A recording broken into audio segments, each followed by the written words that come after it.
Good girl, Holly. You gonna lay right there in the path? Okay, good girl. Welcome to HeartTube. My name is Jim Putnam. In this video, I'm gonna be planting some flowering things that attract pollinators into the garden during spring, summer, and fall. Put up a similar video yesterday with some things going around the lawn if you wanna go back and look at that. I've got lots and lots of varieties going in, trying to do this on a bit of a budget. The things you'll see me planting are in 4-packs and 6-packs, and lots of it I actually seeded for the season inside the house, so even less expensive if you're seeding them yourselves. Some of them are annuals, some of them are perennials. And so I'm gonna jump right in today. If you go back and look at yesterday's video, you can see I use a compost and pine bark soil conditioner blend that I put down in these spaces for these annuals. It does a really good job of just allowing them to root in quickly. Stays kind of light and fluffy. The compost does a good job of feeding the plants. I'll put some additional flower fertilizer on them once they're in the ground. Somebody asked about potential weeds. My compost and bark mix should be clean when it goes down, just as much as any hardwood mulch would be. And they're actually, I find the weeds are actually easier to pull out of that pine bark and compost blend because it's just a light, fluffy soil, as long as you get them quick. They actually pull out very quickly, but there shouldn't be initially any more weeds than there would be anywhere else in the yard. So I'm going to jump right in. The first thing I'm planting here is Koofia. If you're not familiar with this may be one of the absolute top plants for attracting hummingbirds into your garden. This and any kind of salvia. I've got this saucy red salvia in the ground. Lots of salvias throughout this yard, but Koofia may actually top salvia for attracting hummingbirds into the garden. So I've got 2 4-packs of this. I'm just going to slam them into the ground here and here. I'll put the camera here close so you can see this first round. After that, I'm just going to talk through the plants that I'm planting in the ground, and I'm going to get them in the ground quickly. So I'm pulling any mulch back that was here, any hardwood mulch, and putting a fairly generous shovel or 2 of compost and pine bark blend into this corner space, and I spread this 4-pack of Koofia. I pulled them out of the pack and I dropped them on the ground, and I don't put a whole heck of a lot of thought into this as to where they're going. I do try to keep the spacing pretty good, but if you put too much thought into this, you will end up with straight lines of things. And so I want this as kind of random as I can make it, as a human can make it, because we tend to overthink everything. But the last thing I want is little straight lines of soldiers going around the lawn. So some pieces will end up a little closer together than others, but overall, you know, here's a perfect example. I have 2 in a straight line right here by the lawn. I have this one centered in the back. I think anybody would take and put the next one right there, you know, and would give me 2 straight lines. I look at this and I immediately go, oh, oops, I don't want I don't want it to look any more organized than I've already made it. So I'll take the 4th one and I'll come way back here somewhere, just like that. And so now I've created what looks like an unplanned place by planning it. Next up, I have a few perennial things. This is some Prairie Sun Rudbeckia that I actually did from seed in the house. These are beautiful, beautiful plugs. I did these in the grow light system that I have in the house. These seeds were from Johnny Seeds, and inexpensive way. I definitely don't need 25 of these by any stretch of the imagination, but I use Rudbeckia or coneflowers and also black-eyed Susans for number one, for the pollinators during the season because they love the flowers, but I also use them because the seed heads stay on these going into the wintertime, and the goldfinches and other birds absolutely love them. I have some Sahara Rudbeckia here that I also did from seed, and again, there's 25 of them. I don't need that many. I'll give some to other folks, but right there. I'm going to put some of this Sahara Rudbeckia around the base of my weeping redbud in this kind of open space here, and I'm going to put the other Prairie Sun. I've got some peonies here, and I'm going to just plug some of those into these peonies because these peonies will finish flowering. They're in flower now, and once they finish flowering, they'll kind of retreat during the summertime. These Rudbeckia will come up in them and flower. Hopefully they go to sleep in the winter. Peonies come up early and they work out well together. We'll see how they play together next year, but that's what I'm sinking in this spot. Next spot's over to the right-hand side of the shed here. I've got a few Cosmos that I did from seed. This variety is called Rubenza, and it's kind of a cranberry color.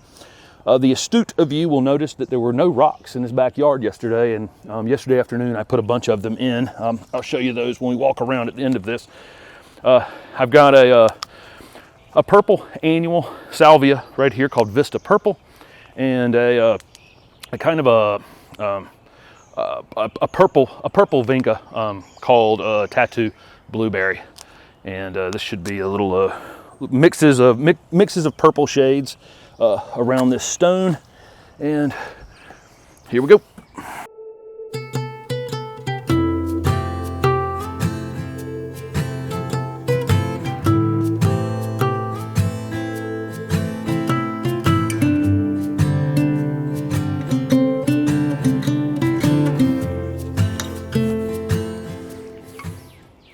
Okay, next up on the list is Terenia.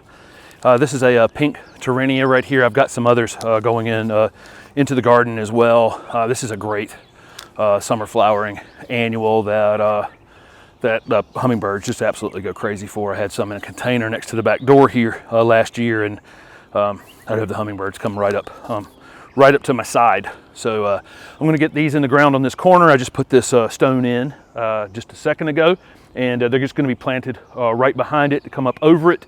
And then I'll take a couple of these and put them over here to the right-hand side of this Brigadoon St. John's wort, and it's just to, have some here and then carry some over. I'll do that in several places in this backyard where, plant a grouping of them, then I carry 2 or 3 more over to another spot, and it makes it look like you've put some thought into where they go.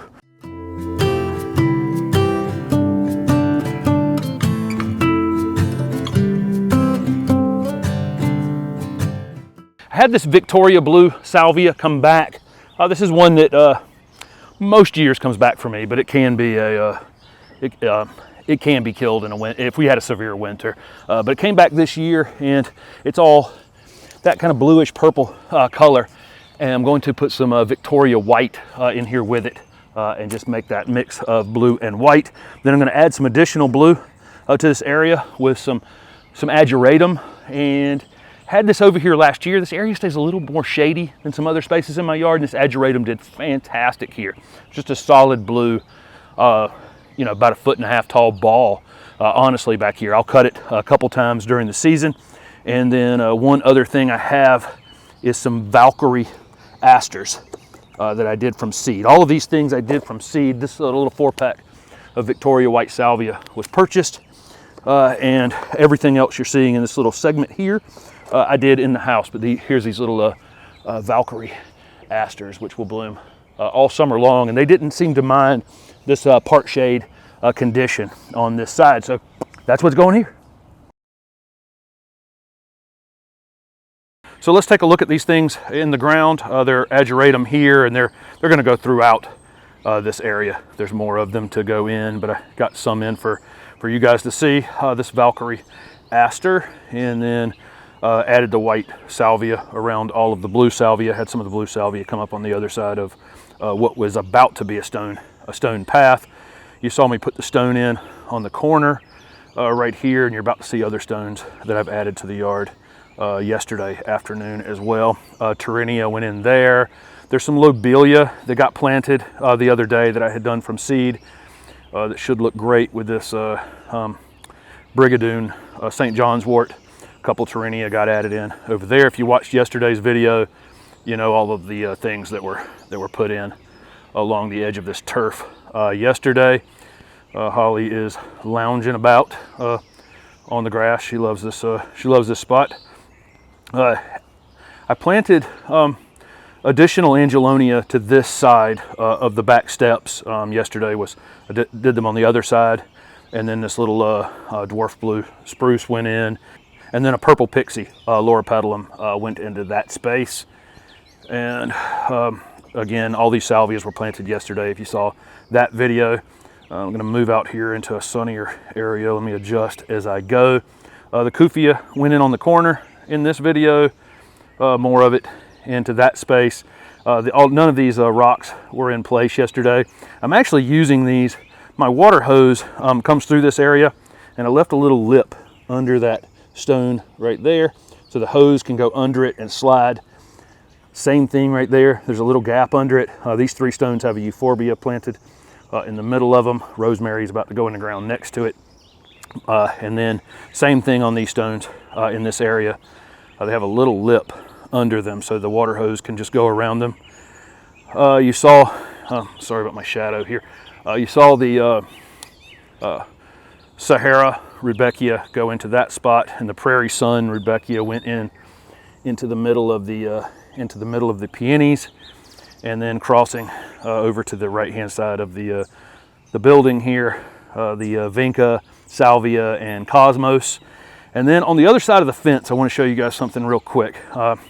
The other side of this chain link fence, I'm doing a wood fence on the back line, but I'm not going to get to this side until the fall. And so right down here, I had seeded a bunch of these purple foliage hibiscus, and they're going to get planted along that outside line. 2 are in the ground so far, but I did those from seed. And so I think overall this is starting to fill in throughout this backyard space. Don't forget to subscribe to the channel, hit that little bell notification so you know when I'm uploaded a video, and you can see how all of these flowering things perform during their first summer in the ground. Thanks for watching.